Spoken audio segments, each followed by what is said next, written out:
Good morning students. आज हम लोग क्लास 10 मैथ के प्रश्नावली 5.3 के प्रश्न संख्या 17 को हम लोग सीखेंगे। तो आगे बढ़ने से पहले आप लोगों को बता दें कि आप 5 मिनट का जो वीडियो देखते हैं इसके पीछे 5 दिन का मेहनत होता है और वर्षों का एक्सपीरियंस रहता है। तो यदि सवाल समझ में आ जाया कर तो एक लाइक क्या कीजिए, दोस्तों में शेयर क्या कीजिए। यदि चैनल पर नए हैं तो चैनल को सब्सक्राइब करके बेल आइकन दबा लीजिए ताकि हमारे द्वारा अपलोड किए गए वीडियो का नोटिफिकेशन सबसे पहले आप तक पहुँचे। तो चलिए शुरू करते हैं।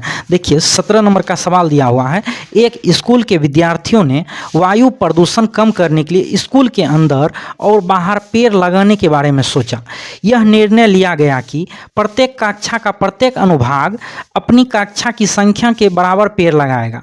उदाहरण अर्थात कक्षा 1 का एक अनुभाग 1 पेड़ लगाएगा, कक्षा 2 का एक अनुभाग 2 पेड़ लगाएगा, कक्षा 3 का एक अनुभाग 3 पेड़ लगाएगा इत्यादि। और ऐसा कक्षा 12 तक के लिए चलता रहेगा। प्रत्येक कक्षा के 3 अनुभाग हैं। इस स्कूल के विद्यार्थियों द्वारा लगाए गए कुल पेड़ों की संख्या कितनी होगी? तो देखिए इसके लिए हम लोग सबसे पहले लिखेंगे कक्षा 1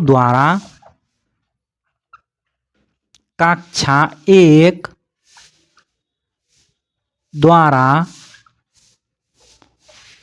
लगाए गए पेड़ों की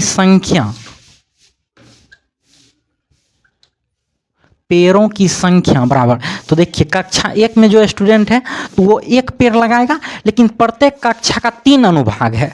तो यानी कक्षा 1 में 3 अनुभाग है तो ये जो है 1 गुना 3 यानी 3 पेड़ लगाएगा। इसी प्रकार कक्षा 2 द्वारा लगाए गए पेड़ों की संख्या बराबर क्या हो जाएगा? 2 गुना 3 यानी प्रत्येक कक्षा का 3 अनुभाग है तो कक्षा 2 वाला कितना पेड़ लगाएगा? 6 पेड़ लगाएगा। इसी प्रकार कक्षा 3 द्वारा लगाए गए पेड़ों की संख्या बराबर क्या हो जाएगा? 3 गुना प्रत्येक कक्षा का 3 अनुभाग है तो 3 गुना 3 यानी 9 पेड़ लगाएगा। इसी प्रकार कक्षा 12 तक चलता रहेगा। कहाँ तक चलता रहेगा? कक्षा 12 तक। तो देखिए इसको जो हम लोग लिखते हैं तो यानी कक्षा 1 द्वारा 3 पेड़ लगाया जाएगा, कक्षा 2 द्वारा 6 पेड़ लगाया जाएगा, कक्षा 3 द्वारा 9 पेड़ लगाया जाएगा। इसी प्रकार कक्षा 12 तक चलता रहेगा। कहाँ तक? कक्षा 12 तक चलता रहेगा। तो यानी यहाँ पे देखिए ये हम लोगों को एपी में आ रहा है, एपी में है। तो यहाँ से हम लोग जो है कुल पेड़ों की संख्या याद करेंगे। इस प्रकार से हम लोग लिख करके 12 तक और उसको जोड़ लेंगे तो फिर भी आंसर आ जाएगा। यहाँ पे हम लोग एपी चैप्टर पढ़ रहे हैं इसलिए एपी के नियम से बनाएंगे। तो यहाँ पे हम लोग लिख देंगे प्रथम पद जिसको हम लोग ए से सूचित करते हैं। ए से सूचित करते हैं तो ए बराबर क्या हो जाएगा? 3 हो जाएगा। उसके बाद हम लोगों को कुल पेड़ का संख्या ज्ञात करना है यानी SN ज्ञात करना है। तो हम लोगों को यहाँ पे सार्व अंतर का आवश्यकता होगा। सार्व अंतर, तो सार्व अंतर को हम लोग डी से सूचित करते हैं। तो डी बराबर क्या हो जाएगा? A2 minus A1। तो A2 क्या है हम लोगों का? 6 है, 6 माइनस A1 देखिए हम लोगों को 3 दे दिया है तो 6 माइनस 3 बराबर हो जाएगा यहाँ से 3। उसके बाद हम लोगों को n का जरूरी होगा यानी कुल कितने पद होंगे इसमें।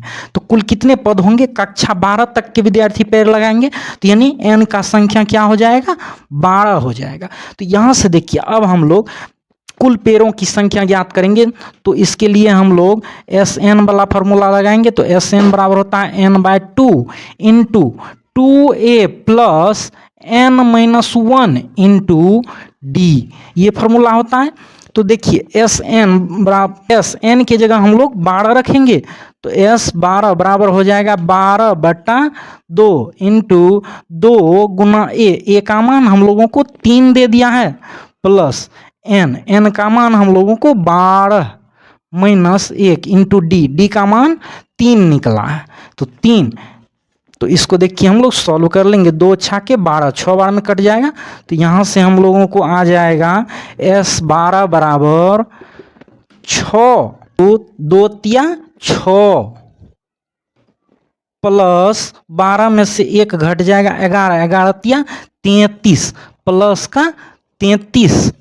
तो देखिए S12 बराबर क्या हो जाएगा, 6 गुना ये 33 6 39।